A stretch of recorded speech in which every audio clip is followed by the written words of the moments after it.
वसुदेव जी गर्ग मुनि से दोनों बालकों का यज्ञोपवीत संस्कार करने और उन्हें शिष्य बनाने के लिए कहते हैं। ये सुनकर गर्ग मुनि प्रसन्न होकर कहते हैं कि ये दोनों यदि अपने भक्त को गुरु पद प्रदान करना चाहते हैं तो यह मेरे लिए सौभाग्य की बात है। मैं आपका ये संकल्प अवश्य पूरा करूंगा। मेरे विचार से परसों ही ऐसा शुभ मुहूर्त है कि यह कार्य संपन्न किया जाना चाहिए। आप पुरोहित सत्यक जी से इसकी तैयारी करने का कहिए। फिर दोनों कुमारों का यज्ञोपवीत संस्कार किया जाता है। यज्ञोपवीत संस्कार में उग्रसेन, रोहिणी, देवकी और वसुदेव सहित सभी कुल परिवार के लोग उपस्थित रहते हैं। यज्ञोपवीत के बाद दोनों कुमार ऋषि गर्ग के शिष्य बन जाते हैं। फिर वे ब्राह्मण बनकर अपने की परिवार के लोगों से भिक्षा मांगते हैं। माता रोहिणी और देवकी मैया उन्हें भिक्षा देती हैं। फिर गर्ग मुनि कहते हैं कि अब तुम दोनों को विधिवत शिक्षा ग्रहण करने के लिए गुरु आश्रम जाना होगा। वसुदेव जी पूछते हैं, गुरुदेव कौन से आश्रम में जाना होगा? तब गर्ग मुनि बताते हैं कि उन्हें महर्षि सांदीपनि के आश्रम में जाना होगा। तब वसुदेव जी कहते हैं, कहाँ है उनका आश्रम? गर्ग मुनि बताते हैं कि महाकाल की नगरी अवंतिका में।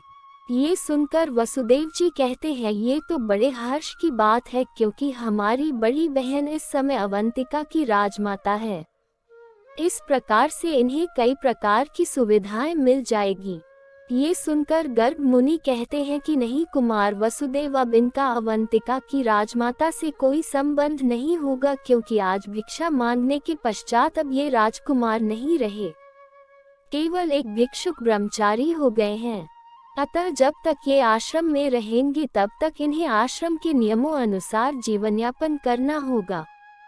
फिर गर्ग मुनि गुरु आश्रम के नियम और दिनचर्या के बारे में बताते हैं और आश्रम के कार्यों के बारे में विस्तार से बताते हैं, जिसमें भिक्षा मांगकर लाने का भी उल्लेख होता है। फिर दोनों कृष्ण और बलराम अकेले ही पैदल महर्षि सांदीपनि के आश्रम की ओर निकल पड़ते हैं। कई दिनों की यात्रा कर वे महाकाल की नगरी अवंतिका पहुंचते हैं। महाकाल के दर्शन पश्चात वे महर्षि सांदीपनि के आश्रम के द्वार पर कंधे पर समिधा लेकर खड़े हो जाते हैं। वे देखते कि वहां कई बालक महर्षि के साथ यज्ञ कर रहे हैं। फिर वे यज्ञ वाले स्थान पर पहुंच जाते हैं। यज्ञ समाप्ति पर सभी बालक खड़े होकर यज्ञ अग्नि को नमस्कार करते हैं, तो वे दोनों भी सभी बालकों के पीछे खड़े होकर नमस्कार करके सभी बालकों के साथ ही बैठ जाते हैं। फिर सभी बालक दंडवत करते हैं तो वे भी दंडवत हो जाते हैं। महर्षि अपने कमंडल से जल लेकर एक एक बालकों पर छिड़कते हैं। जिन बालकों पर जल का छिड़काव हो जाता है वे उठकर चले जाते हैं। उसी समय सांदीपनि आश्रम की गुरु माता वहां आ जाती है और वह यज्ञ की सामग्री को समेटने लगती है।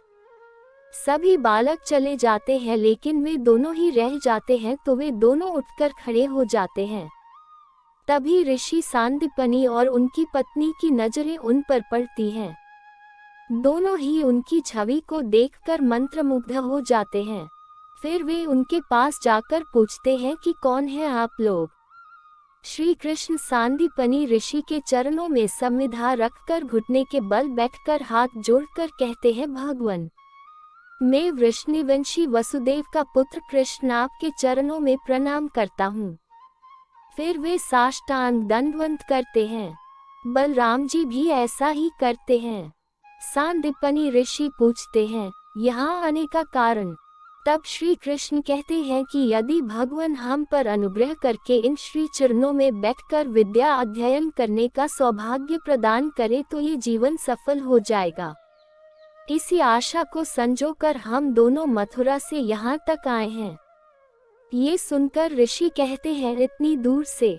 कृष्ण कहते हैं, जी हम गुरुदेव की आज्ञा पाकर आपसे भिक्षुक बनकर विद्या का दान मांगने आए हैं।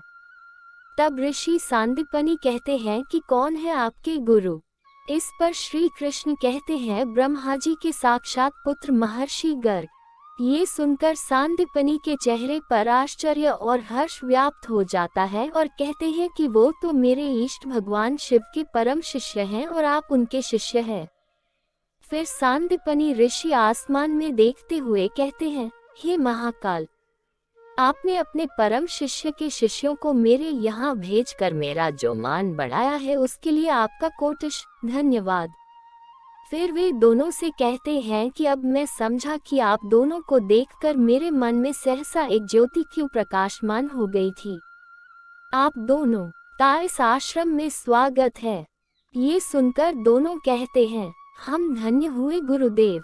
फिर ऋषि सांदीपनि अपनी पत्नी की ओर देखकर कहते हैं कि देवी, इन दोनों के आवास, रहन सहन और देखरेख का उत्तरदायित्व मैं आपको सौंपता हूँ। ऋषि पत्नी उन्हें माँ की तरह गले लगा लेती हैं। फिर दोनों को आश्रम का भ्रमण कराया जाता है। दोनों ही गौशाला सहित आश्रम में कार्य कर रहे बालकों को देखते हैं। तभी ऋषि माता सुदामा को रोककर कहती है, सुदामा सुनो। सुदामा रुकते ही कहता है, गुरु माता, आज मुझे याद है कल आपने कहा था पानी कम हो गया है, तो आज मैंने आपकी रसोई में 5 घड़े पानी रख दिए हैं। गुरु माता कहती है कि बहुत अच्छा किया। मैंने तुम्हें ये पूछने के लिए बुलाया है कि तुम्हारी कुटिया में और कितने ब्रह्मचारी हैं। सुदामा कहते हैं, जब से पांडुरंग और सबल चले गए हैं मैं बिल्कुल ही अकेला रह गया हूँ। गुरु माता कहती है, अच्छी बात है, तो अब से ये दोनों भी तुम्हारे साथ रहेंगे। सुदामा दोनों को देखकर कहता है, जी अच्छा। फिर गुरु माता कहती है, ये बलराम है और इसका नाम है कृष्ण। तुम इन दोनों को अपने साथ अपनी कुटिया में ले जाओ, तब तक इन दोनों के लिए मैं कुछ बनाकर ले आती हूँ। सुदामा दोनों को अपनी कुटिया में ले जाते हैं। सुदामा अपनी चटाई बिछाने के बाद उनकी चटाई बिछाने ही वाला रहता है कि श्री कृष्ण कहते हैं, रहने दो, हम अपनी चटाई स्वयं ही बिछा लेंगे। ये सुनकर सुदामा कहते हैं, आज नहीं कल से बिछा लेना। तब श्री कृष्ण पूछते हैं, क्यों आज क्यों नहीं? इस पर सुदामा कहता है कि आज तक ये कुटिया मेरी थी और तुम दोनों पहली बार मेरी कुटिया में एक अतिथि की तरह आए हो। सो अतिथि को भगवान समझकर मैं आपका भगवान की तरह स्वागत करूं। अतः इस समय मुझे अपनी सेवा करने दो। श्री कृष्ण ये सुनकर प्रसन्न हो जाते हैं और कहते हैं, अच्छी बात है। सुमामा चटा बिछाने के बाद श्री कृष्ण और बलराम के चरण धोते हैं। फिर वो उन्हें आसन पर बिठाकर उनके लिए भोजन की पत्तल और पानी की व्यवस्था करते हैं और कहते हैं, लो थोड़ा जल पियो।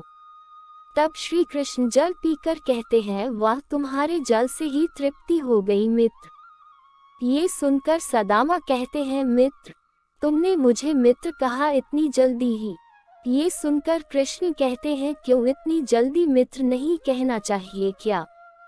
तब सुदामा कहते हैं कि नहीं, गुरुदेव कहते हैं किसी को अतिशीघ्र मित्र नहीं बना लेना चाहिए, क्योंकि मित्र कहने पर मित्रता को निभाना पड़ता है और मित्रता का उत्तरदायित्व बहुत कठिन है। इसलिए किसी को पूरी तरह परखे बिना उसे मित्र नहीं बना लेना चाहिए। ये सुनकर श्री कृष्ण कहते हैं कि हमने तो तुम्हें परख लिया, इसीलिए मित्र कह दिया। ये सुनकर सुदामा कहते हैं कि इतनी जल्दी कैसे परख लिया? तुम तो मुझे जानते भी नहीं। देखो, मैं एक साधारण ब्राह्मण कुमार हूँ। यदि तुम्हें किसी भी तरह की आवश्यकता आ पड़ी तो मैं मित्रता का उत्तरदायित्व कैसे निभा पाऊंगा? तब कृष्ण कहते हैं कि मैंने मित्र कहा है ना, सो मित्रता का उत्तरदायित्व निभाना मेरा ही काम होगा। कभी आवश्यकता आ पड़ी तो इस मित्रता को मैं ही निभाऊंगा। मैं वचन देता हूँ, तुम्हारी मित्रता की परीक्षा मैं कभी नहीं लूंगा। अब बोलो, मुझे अपना मित्र बनाओगे कि नहीं? ये सुनकर सुदामा प्रसन्न हो जाते हैं और कहते हैं, तुम तो सचमुच भगवान की तरह ही उदार हो। आज जीवन में पहली बार किसी को मित्र बनाने का आनंद पाया है मित्र। जय श्री कृष्णा।